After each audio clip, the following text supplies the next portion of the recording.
Hey friends, Pete here from Rugged Outdoors Guide, and today I've got a couple of musings. You guys know, if you've been watching my last couple of videos, that I'm talking about the great outdoors as is my passion, but also as the outdoors relates to my family, around my own home. It doesn't have to be the great rugged outdoors, it can be somewhat domestic outdoors, and also current events around in the world and how that affects us and how we live, which is all kind of tied together to the outdoors and to our homesteads and such. And to that end, I've had a few questions recently, or I've met a few people, and we've talked about the issue of who's really in charge in America and Canada, because normally you would say it's the president or the prime minister in Canada, and to an extent that is true. It's not that they don't have any power, but really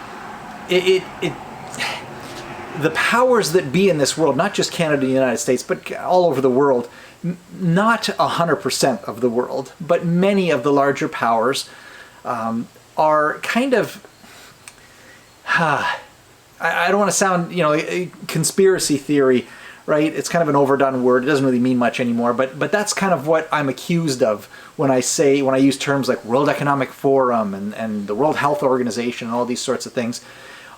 Anything that I tell you that sounds like a conspiracy theory is something that is actually public, whether it's on their websites like the World Economic Forum, wanting to reduce population, all that kind of thing. That's not a conspiracy theory, all right? If anything sounds shocking and you go, oh, that's just a conspiracy theory, there's a 100% chance it's not a conspiracy theory, all right? Conspiracy theorists are always proven to be correct about 6 months later from when the theory comes out. So what I'm talking about is that the powers that be in Canada, Justin Trudeau or Joe Biden, are really just fronts. Fronts for what? Well, fronts for a bigger kind of a unified world. Now that's not a conspiracy theory, that's a fact. Many presidents have talked about, the New World Order, right? It's a very biblical, apocalyptic term, but really it's just a combined government, a common government for the whole world, which is what they wanted at the Tower of Babel. The Bible talks about that, but I'll get into that in a second. But really, you've got people like Merkel, the former German chancellor, and you've got the president of, Argentina, or somewhere down there.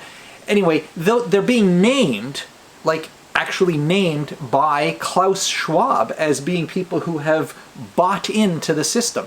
He said Justin Trudeau has bought into the system, and about half his cabinet, at least half his cabinet, are on board with us. That's what he said, on board with us. Again, it's a video that's available for everybody. It's not some sort of secret conspiracy theory that, some right-wing wacko is making up and putting on YouTube. All right? It's not. When I mention now names like Mrs. Merkel, even Vladimir Putin and so on, they all have been young global leaders of the World Economic Forum. Mm-hmm. But what we are very proud of now is the young generation, like Prime Minister Trudeau, President of Argentina and so on, that we penetrate the cabinets. So yesterday I was at a reception for Prime Minister Trudeau, and I know that half of this cabinet, or even more, half of this cabinet are actually young global leaders of the World Economic Forum. And that's true in Argentina too. Wow. Yeah. Sorry. That's true in Argentina as well. It's true in Argentina, and it's true in France now. Mm-hmm. I mean, with the president, They call it on their own website, they call it the Great Reset. That's what they say themselves. Yeah, that's a bizarre thing to do, openly. Why do you think they openly discuss it that way? And openly, because the Great Reset has always been this gigantic conspiracy theory among the online folks. Like, this is all part of the Great Reset. Well, when he wrote a book called The Great Reset, you're like, hey man, shouldn't you be hiding this? And in 2017 at Harvard, he's saying, we're going to basically, all of these world leaders will penetrate their cabinets with our young global leaders. He's open about this. He's open. Blair's open. During the Iraq War, Blair tried to bring in ID cards in Britain. He failed. Now he's back, and he's trying to bring in digital ID during COVID, right? So they're open about it. So this is going to be this never-ending process to slowly move the goalposts towards more and more authoritarianism. checkpoint society. It's all there. They told us this. People have to realize. If there's a bigger agenda going on, wow, what is the deal with it? What are they are trying to accomplish? Well, you kind of got to go back to the very, very beginning. All right. Now, you know, I've said that I am a Bible-believing Christian. All right. That just means I believe the Bible is literal where it's meant to be literal. All right. It's not always meant to be literal. You don't take it like parables. You know, we're told they're parables, or like books like Song of Solomon, and it talks about how lovely a particular woman is, and the description is very metaphorical. All right, it's not literal. You know, she's got a neck like the Tower of Babel. Well, really? That's not very good looking. Well, it's not really meant to describe someone literally, right? So a lot of the Bible is not literal, but where it is historical narrative, it is literal, like the book of Genesis. It's historical narrative. It's not poetry, like Hebrew poetry, which is something else. So that's how part of the reason, there's about 50 to 100 reasons, but that's one reason why we know the book of Genesis is actually literal. There was a flood, and so on. So to that end, we know that there is some guy, some dude called Satan. And what's Satan's goal? Well, Satan's enemy is God. That's his enemy number one. So what does Satan want to do? Well, he wants to thwart the plans of God. So how do you do that? Well, one of the ways you do it is by just doing everything the opposite to what God wanted or God intended. And one of the things that God really, really loves is, generally speaking, people. He told the people in at the time of the Tower of Babel, when they got together as a kind of a unified governing body and a unified people to build this tower to heaven, God told them to go forth to all ends of the earth and multiply. And they said, no, don't think so. I think we want to stay here and become great somehow. There's a lot we don't know about the story, but that's the gist of it. And they disobeyed God. But the key is, God told them to go forth and multiply. That means have babies and populate the whole earth. And they said no. That was rebellion against God. Satan knows God wants to populate the earth with people, and Satan wants to stop that. How else do I know that? Well, abortion. What does abortion do? Well, it stops life. It kills babies. All right, let's not be under some sort of illusion that somehow it's about women's reproductive health and no, we know. I mean, I'm not going to waste my time talking about how we know it's a life. If you're a liberal or a conservative or a libertarian or a extreme progressive, maybe you got blue hair and you yell a lot and you go to BLM rallies and things like that, even you know that it's killing a baby. I mean, I was watching, I think it was The View not too long ago, and one of the topics was this new device or something that could see a little baby or an embryo inside a woman's uterus when it's really young. I don't know. It was a matter of weeks, like 6 weeks or 8 weeks or something like that. And I remember a couple of these liberal hosts, very progressive in their worldview, and they're like, "Oh, look, you can see the baby. You can see it move. Oh, yes, you can see the baby." And it was like less than 2 months old. So it's a baby when the mom wants it, but it's a glob of useless tissue if the mom doesn't want it. I mean, you see how idiotic that is, right? Like, I don't even need to say any more. So abortion kills babies. Okay, so what about, let's see, gay marriage? Does gay marriage kill people? Well, not exactly, but it does prevent the creation of more people. Well, same thing, right? Mission accomplished. So these types of things are promoted. What about, end times world government? The Bible says that towards the end of the age, there will be a one world governing authority. And right now, the closest we can see to that seems to be something called the World Economic Forum, run by Mr. Klaus Schwab or his boss. We don't know exactly what's going on with that. But what is their stated goal that you can read on their website? It's to reduce, one of their goals, to reduce the population of the world from whatever, 7 or 8 billion now to 0.5 billion. Half a billion. Well, how do you do that? Could it be killing people? So the World Economic Forum is an organization that grooms leaders of the world, like Justin Trudeau, like most of the U.S. government. There's pictures of Joe Biden sitting in the front row at a World Economic Forum meeting, right? So the World Economic Forum is basically setting the agenda, and world leaders are just kind of towing the line. So now, if that's true, and their goal is to eradicate the vast majority of the human population, do you think that your government in Canada and the United States has your best health interests in mind? Why do you think there's so much controversy? Whether you believe it or not, there's a lot of controversy over the, you know what, in your arm, and it's killing people left, right, and center. 2 of my neighbors that were just down the road from me, half a mile and a couple of miles, 2 beautiful women in their 50s that were strong and healthy, and they actually were very similar to one another, very, very much into health and exercise, and they were in perfect health. And one of them died within 2 weeks of taking the second, you know what, and the other one within 6 weeks, I believe it was, of taking the third, and they both died of blood clots. Oh, just a coincidence, right? Yeah. So we know what's going on. So Justin Trudeau is not in charge of the bigger narrative, what's going on in the world. Neither is Joe Biden. Joe Biden's a puppet. And I think everyone understands that. Even people in his own party know that. But there is a bigger agenda. And there's lots of information about it, and I will point you to some of that. Ultimately infiltrate cabinets, they will likely tend to govern a certain way. That makes sense because that is the stated goal of the World Economic Forum and its Great Reset.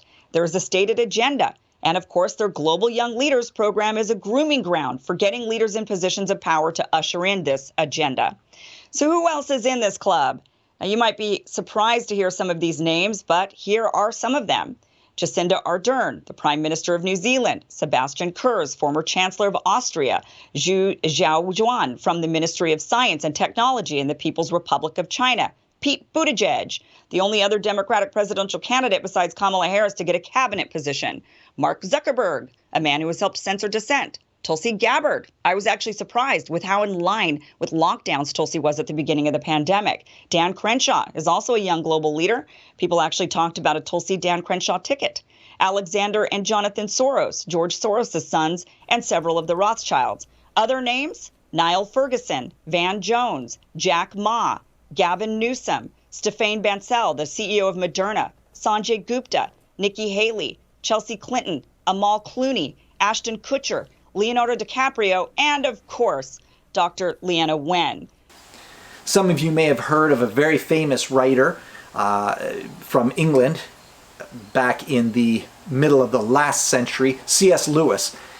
He wrote a whole lot of books, but one of the classics is a book called That Hideous Strength. And he had a quote, just classic, and it's like he wrote it yesterday. And it says, "A large, unintelligent portion of the population has now become a dead weight." And he was talking about his view of a kind of a dystopian future from him, and now it's like kind of happening now. It's not we're not quite there, but we're moving in that direction. And it has to do with just buying into anything that the mainstream media and the government tells you. It talks about how the government has already, there's a department in the government, I'm just saying this is part of the book, a department in the government has already written the news. And one of the main characters in the book, his job was to write the news as though it's news, and it's given to them, or given to him by an advisor or someone to the government.